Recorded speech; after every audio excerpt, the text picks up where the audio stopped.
au niveau des stations de lavage de l'ODECA et celles des coopératives regroupées au sein des consortiums des coopératives des caféiculteurs Cococa, un montant global de 20 milliards 48 millions 786 157 francs burundais a été payé aux caféiculteurs. En plus de cela, un montant de milliards 584 millions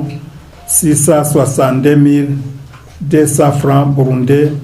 a été payé aux caféiculteurs qui ont vendu leur café aux sociétés qui ont défailli à leurs engagements et de payer les caféiculteurs. Il s'agit de l'ETS Njebarikanuye Erwa et la coopérative Twaranyuzwe Rubirizi. En conséquence, des mesures contre ces dernières ont été prises pour éviter que les fonds publics ne soient pas perdus bénévolement, et cela a été bien consigné dans une convention signée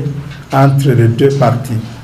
D'autres activités importantes concernent la commercialisation du café produit. Ainsi, au 3 décembre 2020, une quantité de 8 906 tonnes 550 kg de café vert était déjà exporté pour une valeur de 22 264 796 dollars américains, soit environ 42 milliards 745 millions 3 970 francs burundais, soit un taux de commercialisation de 63% par rapport aux prévisions globales de café vert attendues d'environ 14 000 tonnes. Pour ODECA, le café déjà exporté est de 1632 tonnes, 480 kg, pour une valeur de 4 414 000 dollars américains, soit environ 8 milliards 494 millions 324 771 francs burundais, correspondant à 40% de la prévision. Pour Cococa, 1420 tonnes et 800 kilos sont déjà exportés pour une valeur de 4 millions 185 685 dollars américains, soit environ 8 milliards 31 millions 502 807 francs burundais. Et donc, dont 2 645 414 dollars américains, soit 5 milliards 124 millions 949 020 francs burundais, correspondant à 60% de la prévision. Et de ce qui précède, en considérant le montant de l'État que l'État a remis à la disposition de l'ODECA, et tenant compte du montant déjà rapatrié, le remboursement de ce montant est possible,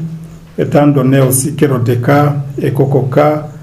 attendent de vendre environ 50% des prévisions. Comme perspective d'avenir,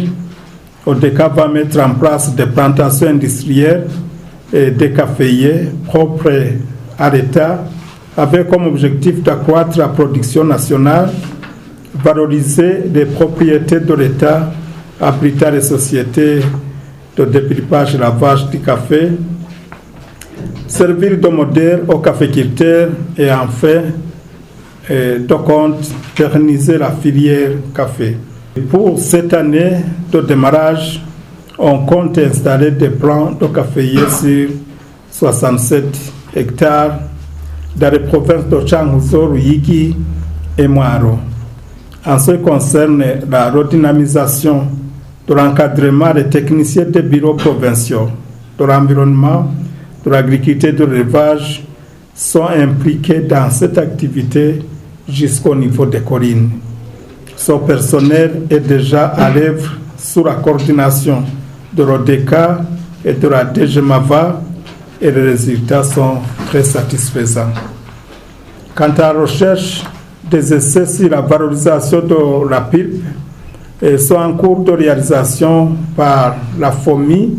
en collaboration avec l'ODECA en vue de fabriquer une fumure organo-minérale, ce qui apportera sans nul doute une valeur ajoutée au niveau de la filière café. Dans l'espoir de garder une filière stable, nous suivons de près la question relative à la gestion des anciens employés de Sogestar et Sodeco afin d'apporter une solution durable